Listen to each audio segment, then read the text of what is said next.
from the Washington, D.C. area.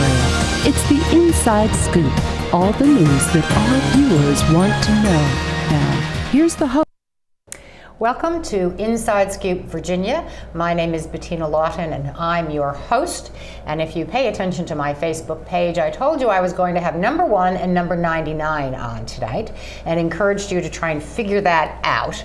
And our number 1 posted that he was going to be here, but I'm not sure that anybody got that he was the number 1. But he is Ken Plum. He is the delegate from Reston, and he is now the number 1 delegate in the Virginia House of Delegates. So welcome, Ken. Always in the hearts and minds of the people, number 1, and now well, seniority. Well, that is true, and certainly absolutely right. And we also have number 99 with us, who is not, he tells me he's not a secret agent. This is not a Maxwell Smart kind of thing. Number 99 is Marcus Simon. He is I guess you're still a delegate-elect. You haven't been sworn in yet. For about another 3.5 weeks or so, yeah. I'll be sworn in on January 8th. Of 2014. So for now, you can call me Delegate-elect. Delegate-elect. I think I'll just call you Marcus. I think that works easier for me. Works too. And if I could say to Marcus, hang in there, guy. I started at 97, and look, here I am, number 1. So you just hang in there.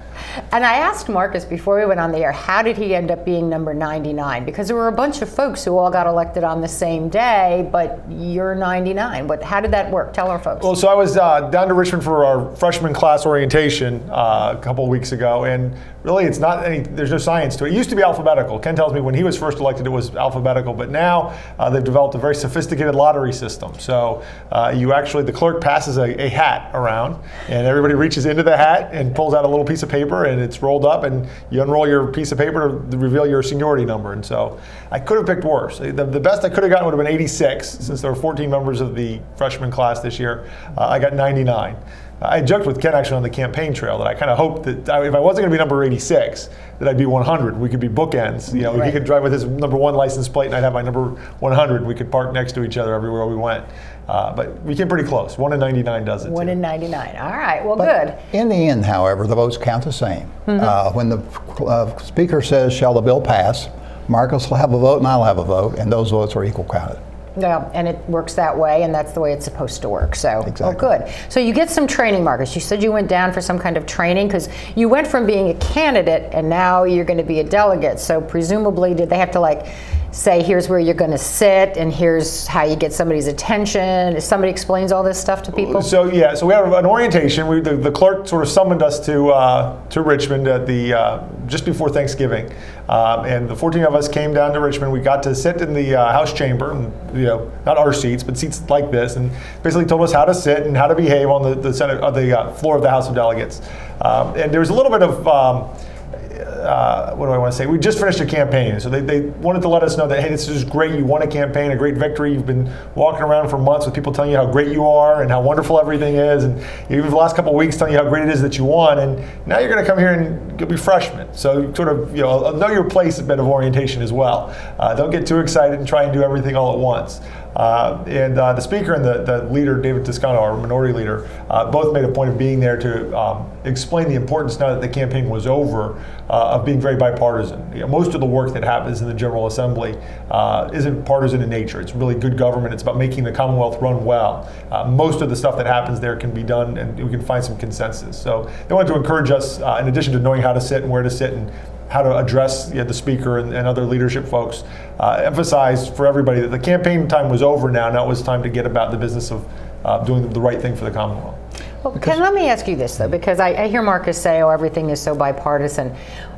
But when the House of Delegates in particular is in session, I don't hear a lot of bipartisan. I hear a lot of fiery stuff and stuff about voter suppression and women's reproductive rights and Medicaid, and everybody seems to be fighting at a pretty high pitch. How bipartisan is it? Well, first of all, let me say to Marcus, and to people who are wondering about having an orientation for new members, it works differently in the legislature in that we use Jefferson's manual, believe it or not, for the rules of procedure, and all the debate takes place through the speaker. That debate gets intense because obviously when we stand for office, we have strong feelings about issues. We look for common ground whenever that common ground can be reached. But in the final analysis, the bills are decided up and down vote. And there's a great deal of ideology. People have strong feelings. We have a number of members of the Tea Party who are active members of the House. There's a core of about 12 or 15 members who are of the Tea Party ideology. There are those of us who are from Northern Virginia, more progressive. When that happens, inevitably you're going to have serious debate on issues. That's not to say we don't try to seek common ground. It's to say that some issues are so divisive that however you might try, it's hard to reach a compromise. Okay. Well, let's talk about what you see coming up, because you go into session on January 8th, and 3 days later is the inauguration. I'm assuming, you've got 3 days. You're going to be working with Governor McDonnell's budget, which he's just come out with and proposed over the last couple of days. So does anything much really happen when you first get there, or is everybody going to be sitting around waiting for the inauguration parties? Believe me, it's already happening. We have passed deadlines for getting bills drafted, those for pre-filed bills, and then we will have early on deadlines for additional bills that we can pass, introduce beyond pre-filing. But also we'll be introducing budget amendments, as will the new governor-elect be introducing budget amendments up until the 10th of January. So believe me, there's no waiting around for the new governor to take office. I might tell you though that by way of how this thing works, the inauguration is actually a function of the House of Delegates. It's actually a meeting of the House of Delegates. Those of us who are on the inaugural committee will ceremoniously go and get the new governor and bring him to the, not to the House chamber, but to the portico of the Capitol. The Speaker will call the House to order, and we'll have a ceremony that will inaugurate the new governor and then allow him to offer his inaugural remarks. And there will be a parade after that around the Capitol, and there will be merriment. But in the meantime, then the House will adjourn. So it's officially a function of the House that this the inauguration takes place. Virginia is very proud, proud of our strength in our legislature. We had a lot of problems with George III, and we never did quite get over them. And so we've always held the executive in close check. So we could finally control his inauguration as well. I had no idea about that, actually. No idea it was that. Yeah. That's a lot of fun. Well, I do want to ask Marcus, because Marcus apparently has introduced a bill, and as I said to him, it's kind of the only thing I read about Marcus is pornography. So I want to give you a chance. I don't want us to run out of time here and have me forget to ask you to clarify, what exactly are you doing? Well, let me give you a little bit of background. The other thing they do at orientation is they teach us how to use the computer system, and they give us a user ID, even us delegates elect, a user ID and a password, so we can start to put in bill requests, because as Ken said, a lot of those deadlines for pre-filing and things have already come and gone. And one of the bills that I wanted to work on was a bill that some other states have done, California most recently, New Jersey, and they're working on it in Maryland, but a bill that makes it illegal to post what we call revenge pornography, or what's commonly known as revenge pornography. But makes it a crime to take sexually explicit photos of someone, generally an ex-lover or an ex-partner, who sent you these pictures in confidence during the course of your relationship. The relationship goes sour for whatever reason, there's some bad feelings, and then these pictures are disseminated on the internet as a form of revenge, with an intent to, sometimes it's attached to very personal information. There's links to their Facebook and Twitter profiles. Sometimes it includes their phone numbers, encouraging them to call. It's sort of, I guess, a modern day version of scrawling someone's name on the bathroom wall. But it's much more public now. It's seen by a lot more people, and it can be really harmful.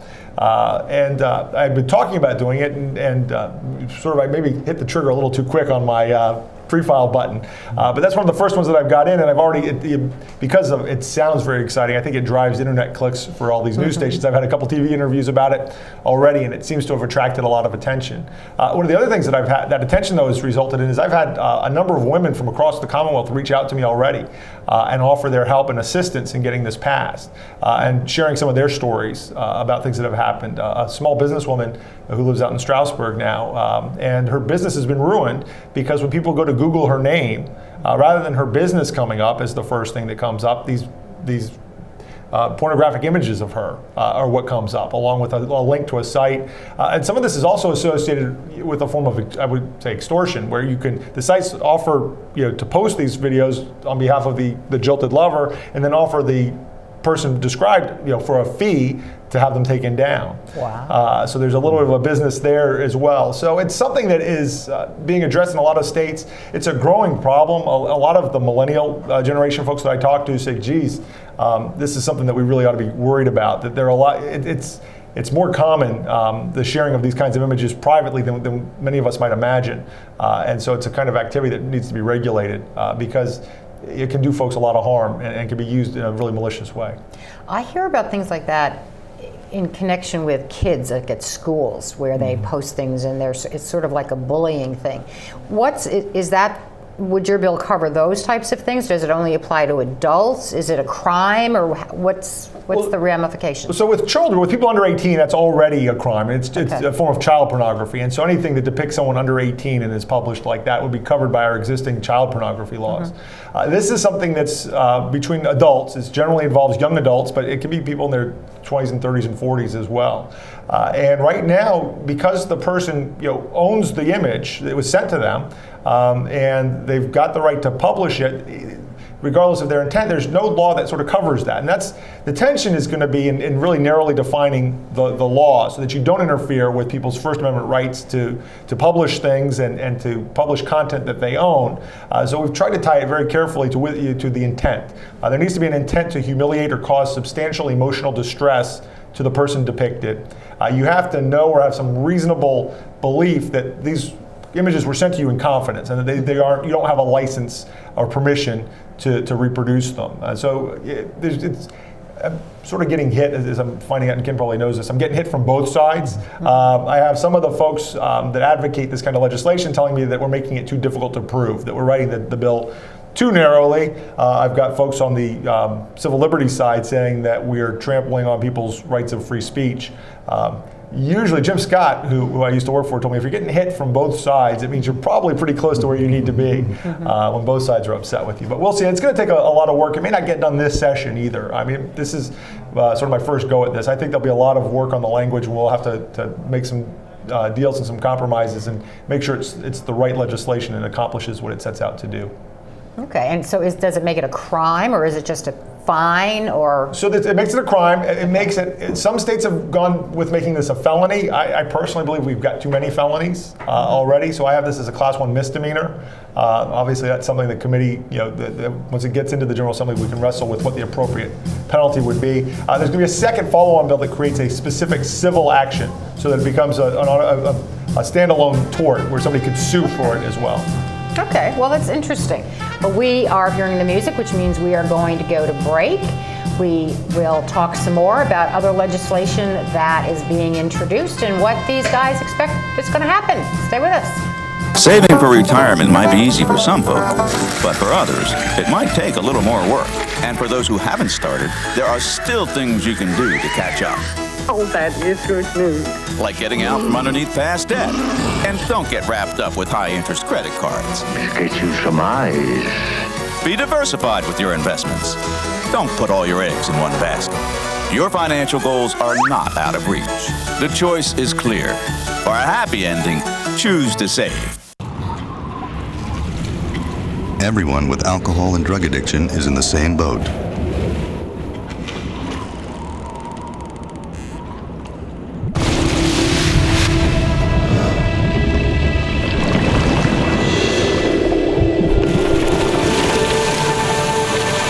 With treatment, you can find solid ground.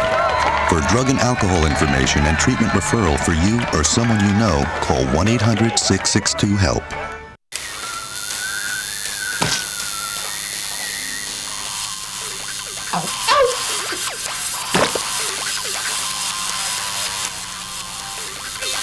Dude, are you sure you want this tattoo? Because just do it.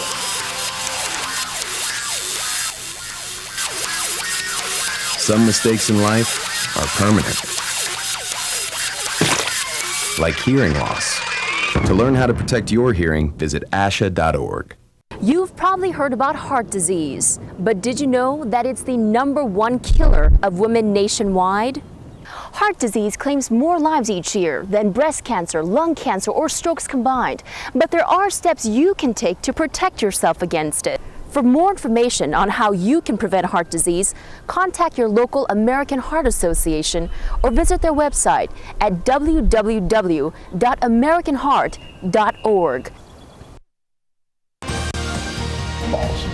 We're back to the Inside Scoop. Not that good at Here hitting again, softball. your host. Welcome back. I'm Bettina Lawton, your host, and this is Inside Scoop Virginia. And we have Delegate Ken Plum with us and Delegate-elect Marcus Simon, number 1 and number 99. And we are talking about what legislation has been introduced, what they see coming, the governor's budget that came out today. And I want to turn back to something that was talked about a lot during the election season, which is ethics. We have a situation in Virginia, as most people know, where our governor has been investigated, both by various state officials, also apparently by a federal grand jury is looking into some things. Our current attorney general has had some issues. And during the campaign, lots of people talked about ethics reform. Now everybody's elected. Is anybody going to do anything about it, Ken? You've been around. What do you think? Bettina, I think so. I serve on a committee appointed by the Speaker. There's 6 of us, and it's a bipartisan group, 3 Democrats and 3 Republicans, and our charge is to come up with some ethics reform. What the unfortunate tragedy of the past year uncovered for us was not only did we have a governor who I think basically was an honest man whose attention got directed in other ways because of opportunities, and he then covered it up in ways that he used the loopholes in the law. And that's really very unacceptable. When there are ethical breaches, it affects all of us in politics. People start thinking about, well, you know, who else is involved in this sort of thing? Or this disproves what I always knew, that politicians are all crooked. Right. How much does it cost to buy yourself a delegate? And it's all those kind of things. So there's a commitment, and I have noted that as we have met once already, and we're due to meet again later this week, there is a commitment to tighten up the law, to take away the loopholes that the governor used by using his family and using different definitions of what constituted a gift, to in fact put in place firm laws that define what gifts are permitted or not permitted, and essentially it's going to be not permitted. And also then to set up an ethics panel to deal with the complicated issues of whether or not, for example, if you were to attend an association meeting of trial lawyers to learn more about how the law was being impacted, would that be a gift? You know what I'm saying? So the particulars of it sometimes gets difficult to figure out. That's in no way to suggest that we should not make the laws tough, but it suggests sometimes that you need a panel, if you will, of outside people who can take a look at the issues and determine whether there's an ethical issue involved with it or not. So I feel that there's a commitment on the part of the people who are in office to say, you know, we can't stand these kind of things happening. It's got to be taken care of. It's happened in Virginia.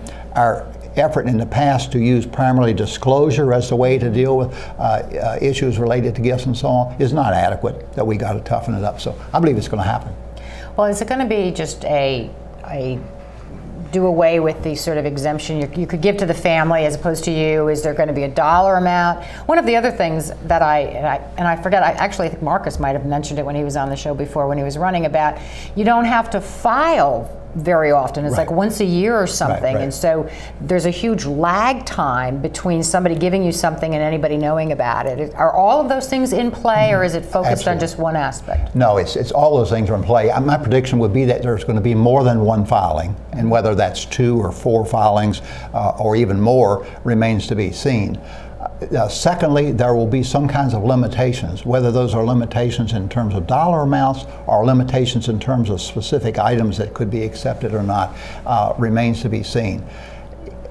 It gets difficult again to deal with because there are legitimate times when you want to have an exchange with somebody who's an interest group that's coming to a good old citizen who's coming and wanting to buy you a cup of coffee. Does that constitute a gift? So, not to suggest that any way we're going to try to leave a loophole, we're not going to try to do that. We're simply going to try to make the law workable and at the same time ensure that people do follow good ethical practices. Well, I think part of the difficulty when you look and say, gee, if I go to this meeting with trial lawyers, or I go to this meeting with the uranium people, there was that whole brouhaha a year or two ago about the trips to France to see some mine or something, is that this is a part-time legislature. It's not as if you guys are making a ton of bucks where if you say, hey, I want to go to the trial lawyers meeting, and the registration is, $500, that you're going to say, wow, I make whatever it is, $18,000 a year. Let me go ahead and spend my money for this. And there is a benefit to it, but how you sort of balance all of that is, I think, going to be the difficult question. And it can be balanced. It's done in other states in different kinds of ways, but by increasing the number of times that the reporting occurs, makes the incident closer to people's attentions at the time. It's not a year later that you find it out, or after the election, which is really the case, you find it out because there was the election, now the filing's in January. And secondly, then, a better definition as to what constitutes a legitimate practice of a legislator and what constitutes an inappropriate gift. Now, who's going to be on this panel? What's the idea with the panel, the ethics panel? Because if you have basically delegates or senators making the decisions, that's kind of like the fox guarding the hen house. But we also now have this situation where the Attorney General's office seems to have gotten involved in some of this stuff, so their credibility isn't pristine either. How do you find the folks for this kind of a panel? Well, it's not easy to do, but I will tell you that there are people in the legislature that I think there would be an agreement on that these are the kind of people who can make a fair judgment. And I'm going to use an example, and that is Delegate Jim Scott. Jim Scott, in his service in the legislature, was referred to by many people as being the conscience of the legislature. No one questioned his practices, and he was recognized as an ethical leader. But also at the same time, some states have used outside persons like retired judges, justices of the Supreme Court, academicians, those persons who do not have an interest in the legislative outcome, but who have a background or knowledge of the law and of ethics. Okay. So it's really sort of a broad-based, everything's on the table at this point. It is all on the table, and I'm confident that we're going to come up with a tough law to clear up the problems that we've had in Virginia. And there's been enough embarrassment that it'll get passed. That's my hope. If it doesn't pass now with the embarrassments we've had in this past year, then move on us, because it's time to get work done. Okay. Well, Marcus, I want to go back to you for a second and find out what else are you putting in, because you've got lots of very active constituents. I mean, Ken does too up in Ruston, but you've got a very active constituent base. What do people want to see you doing for them? Well, we'll see. I've got a list here, and I've got Ken's looking at it like I'm crazy. I've got 23 bill requests that I've submitted for potential bills. I'm certainly not going to introduce all of those. I do have. One of the great things about following Jim and having such an orderly transition from delegate to delegate is I've got a couple of his bills that he's asked me to carry again, and it's sort of things that my constituents have asked for. But my first bill, and I think we talked about this when I was on the air in June, I've had a first bill for a long time now, which is the one that Jim championed for several years now. He thinks we're getting pretty close to getting it passed, which would make it a crime for someone who's been convicted of domestic violence or assault on a family member or stalking, make it a crime for them to possess a firearm or other dangerous weapon for 5 years following their conviction. Right now we have that sort of a prohibition on people that have been convicted of 2 drug offenses.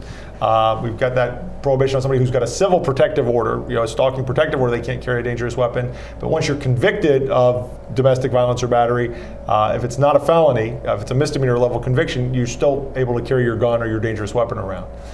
So this sort of is, I believe, a common sense measure.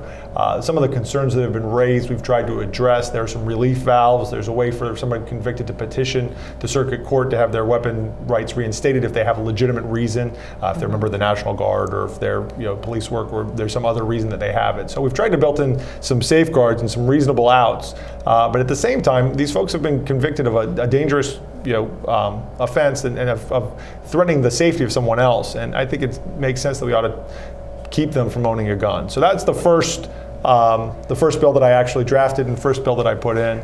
And sort of, again, carrying some of that Jim Scott legacy into the future. And so that's a gun bill and dangerous weapons. So it's got to obviously broader than just guns, but a gun bill in Virginia?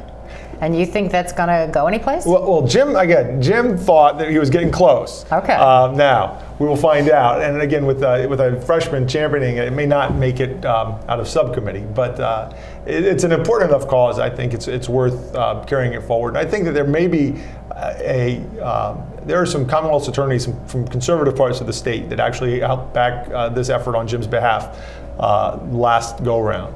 And they do see it as a problem in their communities that folks are leaving the courthouse after being convicted, and they're continuing to threaten and do things and carry these weapons. And it's also making it difficult for victims to feel comfortable going forward if they know that even if convicted, that the person who's been stalking them or who's been convicted now of assaulting them is going to be able to carry a gun or a dangerous weapon around.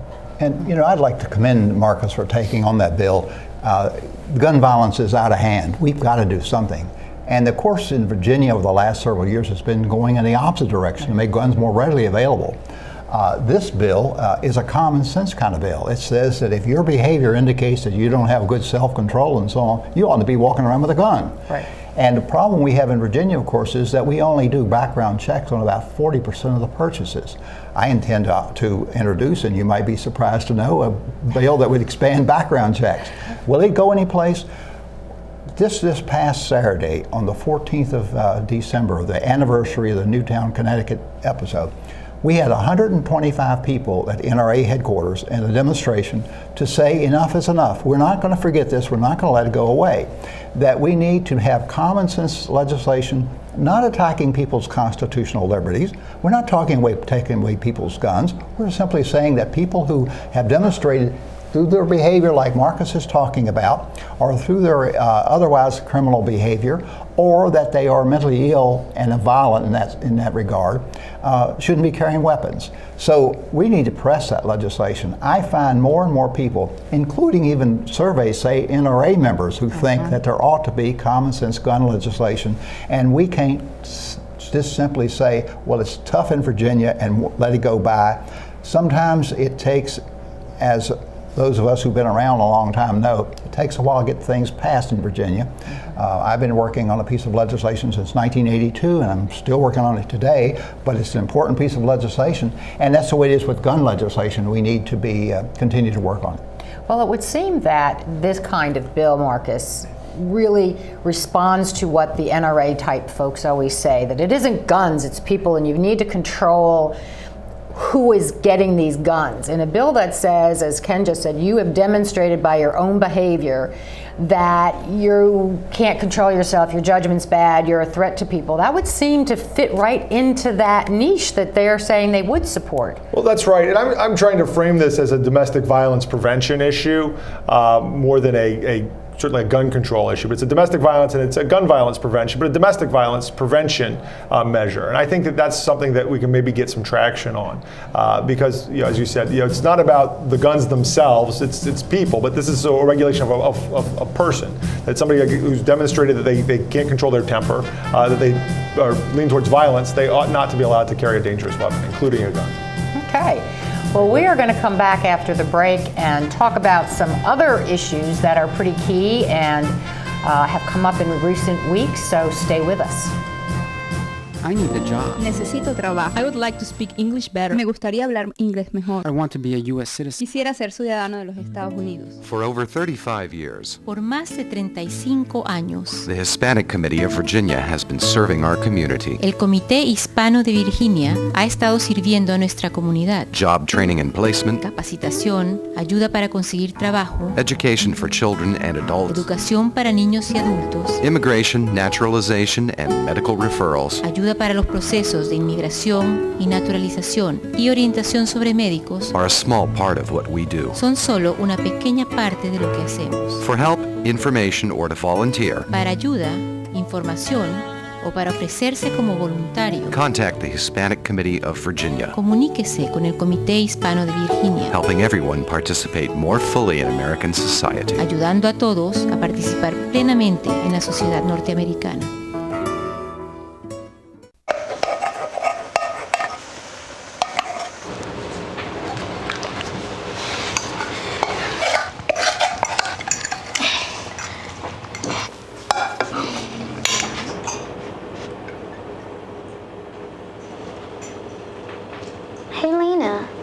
Where's yours?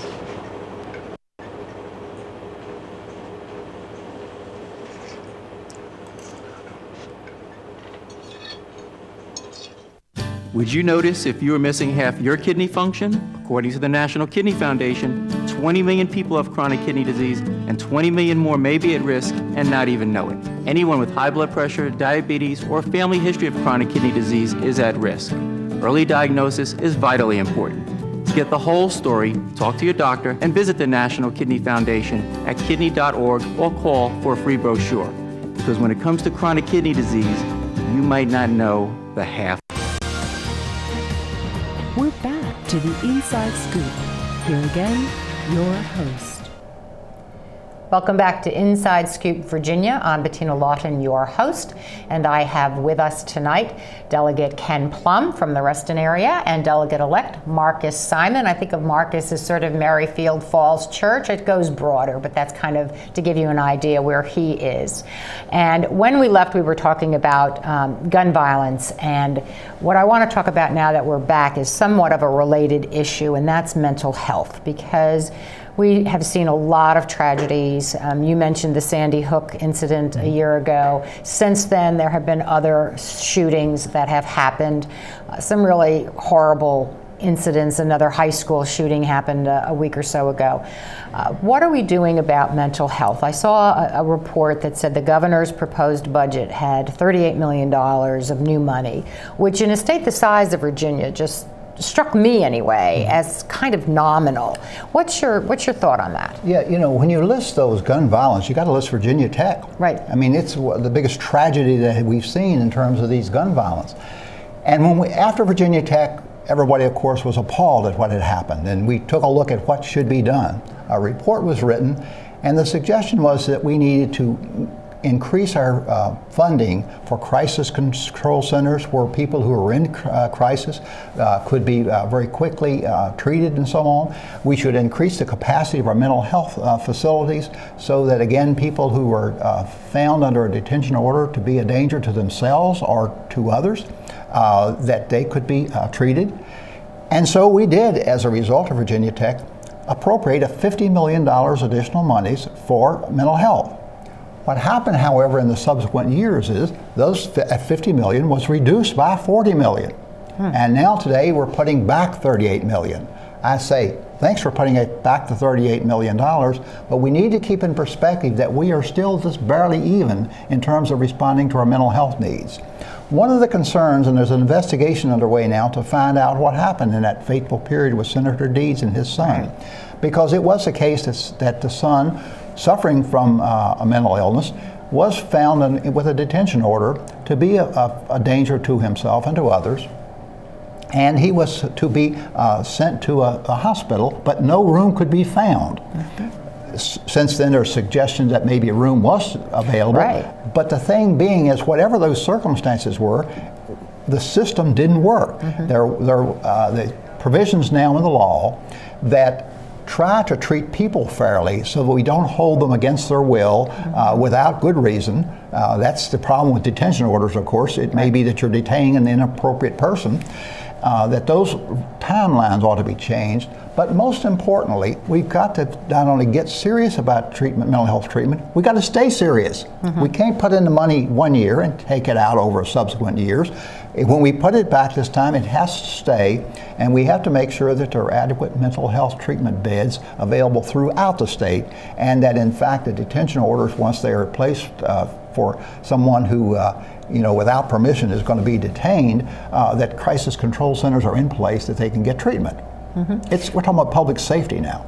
Well, the only thing that I saw that might have dealt with specifically Creed Deeds and his son's situation was, let's do some kind of a database where the hospitals can input whether they have beds available and stuff, which is great as long as, that changes hour to hour depending on who's getting admitted, who's getting released. So it does again require people to sort of keep on what they're doing. But it seemed kind of minimal when I keep hearing the problems that these various community services boards have around the Commonwealth, and particularly in some of these rural counties counties, which of course is where Cree was, that they don't have the professionals to deal with these folks. They don't have the beds. You can't get them places. I mean, how much is? I mean, $38 million is nice, but Virginia Tech was a while ago, and we are just so that money isn't going to buy the same amount today that it would have bought back when we originally put the $50 million in. I'm glad the governor opened it by putting in some money, but we now have to build on top of that money. When I travel north and south on 95 around Fredericksburg, there are changeable signs that say how long the emergency room wait is at the local hospital. Really? Now, if you can do that electronically, why can't we centrally then figure out where the treatment beds are available for mentally ill patients? And the answer is you can do that. Should you stop there? No. I mean, we're talking only now about the most minimal. Next, we got to make sure that there's trained personnel available. And that's not only from a magistrate point of view in terms of who might get the original request, to the person who then makes a diagnosis as to whether this is an appropriate person for treatment. So lots of things need to be done. They have a price tag, but in terms of being a state that is caring for the people of the state as well as being concerned about public safety, this is one where I think we've got to give attention to. We can't let these incidents continue to happen. Just as we need bills, as we've discussed already, that deal with the availability of weapons, we've got to make sure that there's availability also for mental health treatment.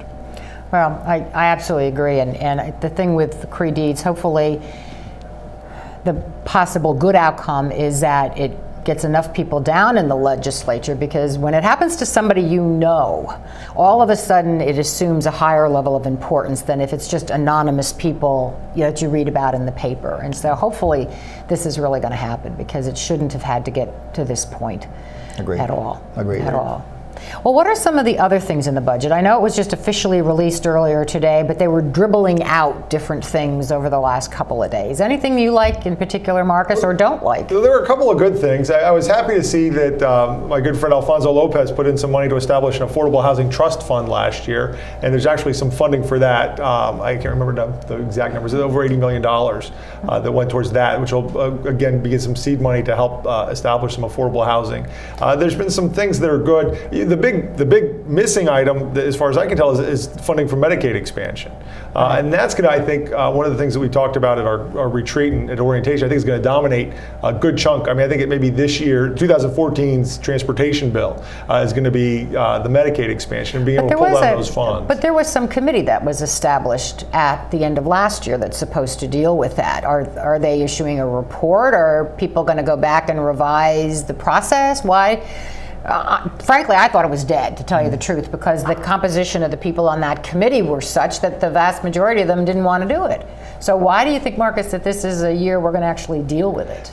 Well, I think we got an executive, someone in the executive branch who really wants to it and committed to it and campaigned on it. I did actually say one of my debates about this committee is sort of one of those, there's a saying in law school, well, first we'll give him a good fair trial and then we'll execute him. That was sort of my impression of what the committee maybe was designed to do. Well, we'll give it a fair hearing and then we'll kill it. Exactly. I hope that that's not the case. And I think that the report has been issued that addresses a lot of the concerns that were raised by those that opposed the Medicaid expansion and as far as the process and how it can be controlled. I know that's something that we on our side of the aisle are going to be committed to talking about every day, and we're going to put in budget amendments and legislation and do everything we can tactically to try and push that discussion to the fore, because as it stands, every day that we don't take the Medicaid expansion money, we lose $5 million a day. We're giving away billions of dollars of Virginia's federal tax dollars to other states who are taking the money and implementing the Medicaid expansion. And we talk about hospitals and lack of access to mental health care, but without Medicaid expansion, the hospitals are losing the subsidies they currently receive for indigent care. And without the subsidy and without Medicaid expansion, it's a double hit. A lot of these hospitals that we either have to be acquired or close. That's all we can do. So if you think it's bad getting mental health care in some of these rural areas, there may be no hospital care at all available in some of these communities that are hard to serve without this money. So the hospitals and doctors in support of the Medicaid expansion? Because they're always considered to be this great lobbying group, and they come in there and and make people do what they want to do. Are they behind it? The hospitals are 100% behind it, and they've been behind it from the beginning. I believe that the Medical Society of Virginia is also going to come out in favor of Medicaid expansion this year. But when these rural, we can frame it as an economic development issue, and if some of these rural areas, I mean, sometimes. Ken talks about some of these folks in the Tea Party. Sometimes it's not enough to tell them. It's not enough to show them. You've got to kind of, it's like a kid with a hot stove. You've got to walk them up to it and let them touch it and say, look, it really burns before they start to get it. But I think when we start to see what the impacts are in some of these rural communities, which tend to be in the more red parts of the state, we may be able to pull some votes in our direction and make something happen. I may be optimistic. I may be naive. Ken's shaking his head. No, I'm not shaking my head. But it's insane. It is. We have a situation of where we have 1 million uninsured Virginians. And these are, for the most part, working Virginians who simply don't have enough money to have health insurance. When they have a catastrophic illness, they end up in the emergency room that runs up the cost, and that's why some of the hospitals are going out of business, because they have so many people who can't pay. We now have an opportunity to insure almost half of those people through an expansion of Medicaid.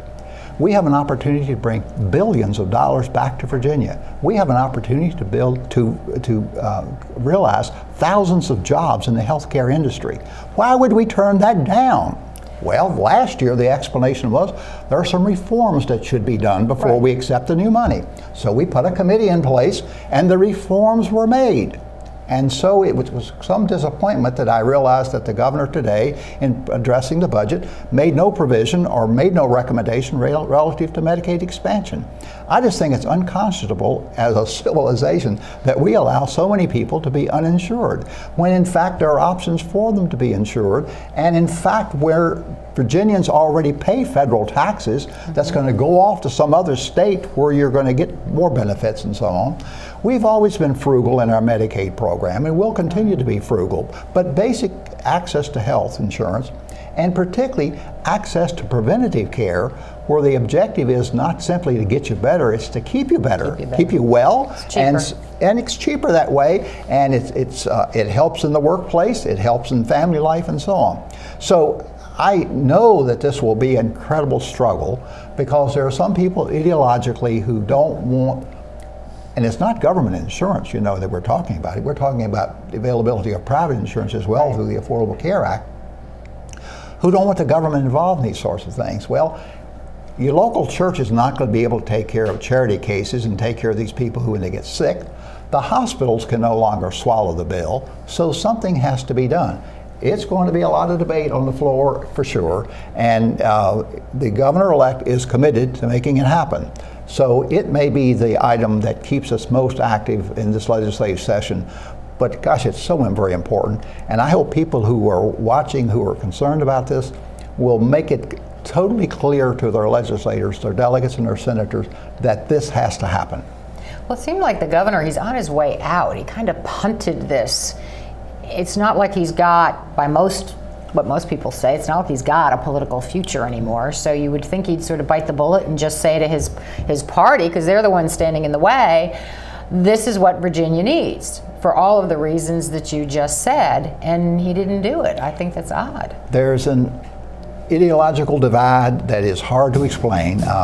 It's hard to explain why some people have an alternative view, but they clearly do, and we're going to have to work hard to overcome it. Well, we are going to come back after the break for our final segment, talk some more about some budget issues. I do want to talk about coyotes, because there's a very interesting bill, and I don't quite understand it. Of course, these are urban legislators. They may not either. We'll find out.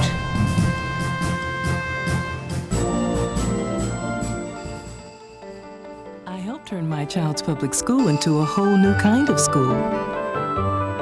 One with a curriculum that really motivates kids.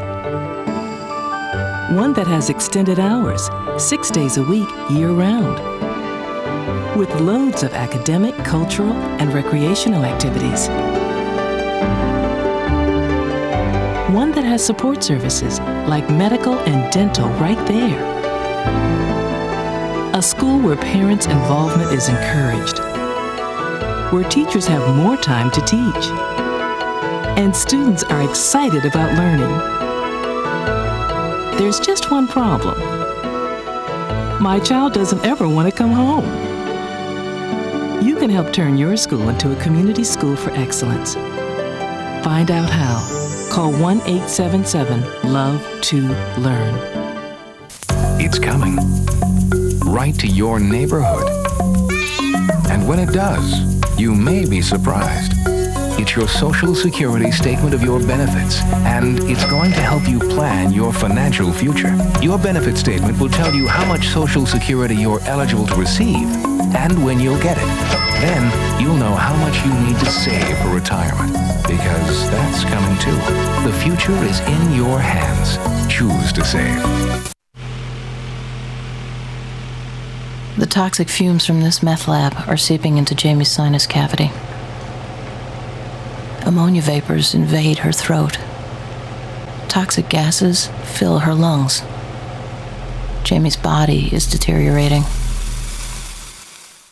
And she doesn't even know it. Jamie, dinner. So, who has the drug problem now? Find out how meth affects you at drugfree.org/. We're back to the Inside Scoop. Here again, your host. Welcome back for our final segment with Delegate Ken Plum and Delegate-elect Marcus Simon. I'm Bettina Lawton, your host, and this is Inside Scoop, Virginia.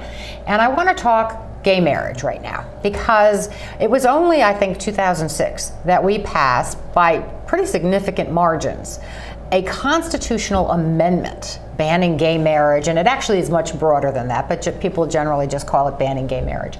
And I saw there's all these bills being introduced to try and overturn that, which I think requires a much longer process because it is in the Constitution.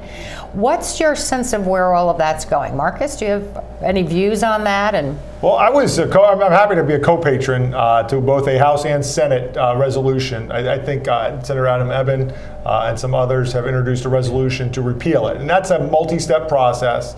It takes a couple of years and an intervening election before we can re-amend the Constitution.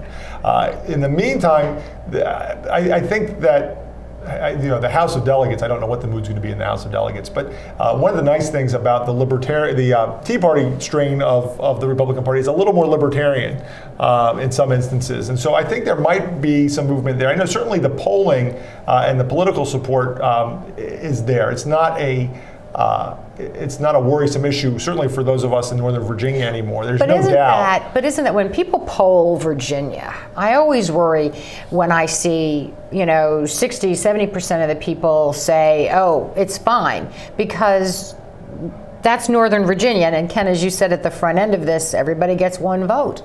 And if the overwhelming support is coming from Northern Virginia, but the rest of the state hasn't moved, then we really haven't made a lot of progress. So where is all of it coming from? Well, what's happened also is the world's moved. I am so delighted that progress has been made on this issue about same-sex marriage in the last several years. Mm-hmm. How many states now are doing that? How acceptable it has become? How non-controversial in most of the world it really is? The marriage amendment, when it was on the ballot, I'm pleased to say my election district voted against it, and because I actively campaigned against it.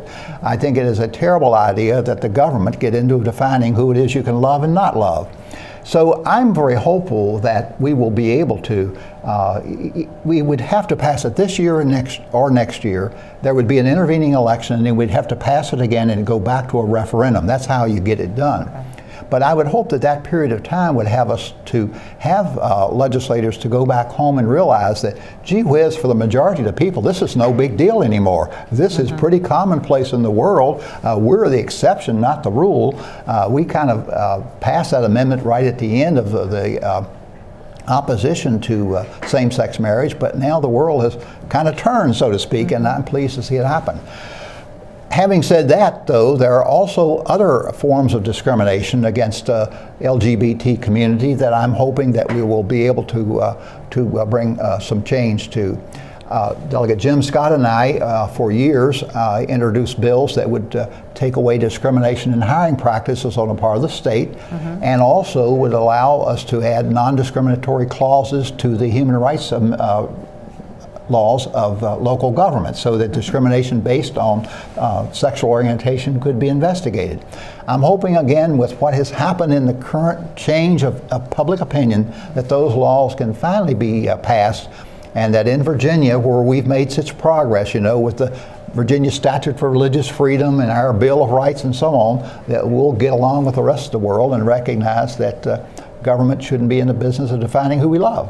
Well, it was only 2009 when the current Attorney General came in that there was the big brouhaha when he said, was basically giving advice, as I recall it, to the universities saying, yeah, you can go ahead and discriminate against people. You can't have these don't discriminate against the LGBT community.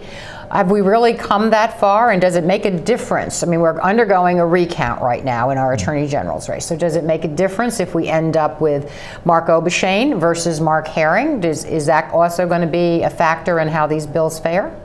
Not so much so. I mean, we give some attention to what Attorney Generals say, but we generally do what we decide we want to do ourselves. But what is changing is that as more large corporations come to Virginia, as business comes to Virginia, they have an expectation that all their employees be able to live in the community with rights like everybody else. And this idea, corporations a long time ago did away with the sexual orientation business in terms of their hiring practices and so on. That's also, I think, will have a bearing on what people start to think when the Chamber of Commerce and businesses start saying, yeah, it's something we ought to do. We need to look like a modern state. We want to be a technology state. Well, guess what? Looking like a technology state and still having discriminatory practices, it just doesn't add up. So I'm hopeful. This moves into a jobs bill then. Yeah, it is certainly a jobs bill. One other thing on this, Bettina, is as people do relocate to our area, where we will have a very transient area, and I find in my private practice, in my real estate law practice, I run into the problem. I've got folks that are married in Massachusetts or married in Iowa or married in the District of Columbia, and they want to move to Virginia, and they don't know how to title their property. Right. Can they title their property as a married couple, or do they have to title their property as joint tenants or some other way? And so I've actually got a bill in to just clarify that very narrow issue, that if somebody's married, they can hold title as tenants by the entirety, whether they're married in Boston or Washington or Virginia. Because I think I see a lot that there's some confusion about that. I think so there's some unintended consequences. So we do have to still live in the world around us and the country around us, and I think those sorts of complicating factors may help move this issue forward as well. Well, it has become very complicated given the Supreme Court's recent decision in the Defense of Marriage Act back in June, and now you've got, here are the rules federally, and then here are the rules in Virginia. Sure. And we're already hearing about it with our tax department now, that people are going to have to file 2 different kinds of tax returns, a federal tax return and a Virginia tax return. Well, it does sort of make us more non-competitive when you look at that and say, how complicated do you want to make it? If you're thinking of moving hundreds of employees here, that's definitely a disincentive. Absolutely. Definitely a disincentive. Let's talk a little bit about voting laws, because there were a lot of bills that were put in last year about voting, and I understand that there's now a bill in to have voting with party identification, because of course in Virginia we don't register to vote as a Democrat or a Republican, we just register to vote, and then somebody has to figure it out, and we spend all these people out there trying to interview folks and figure this all out. Why would we suddenly change this back again? What's the impetus, and do you think it's going to actually happen? I'm not totally sure. I'll give you one theory maybe of why it's happening is that the other party is having some trouble in picking their candidates. When they go to a convention, they tend to get very conservative candidates.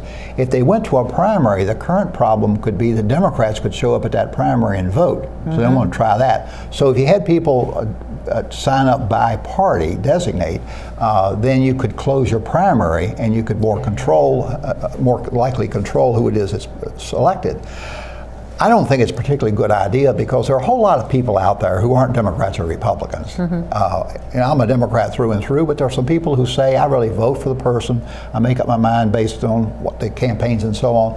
I don't think we should try to get people in to define who they are at the beginning. I don't see that as advantageous to the process. I see it as another reason why people might decide as I've heard people say in other states, that some people choose not to vote because they want to disclose what their sentiments might be. Right.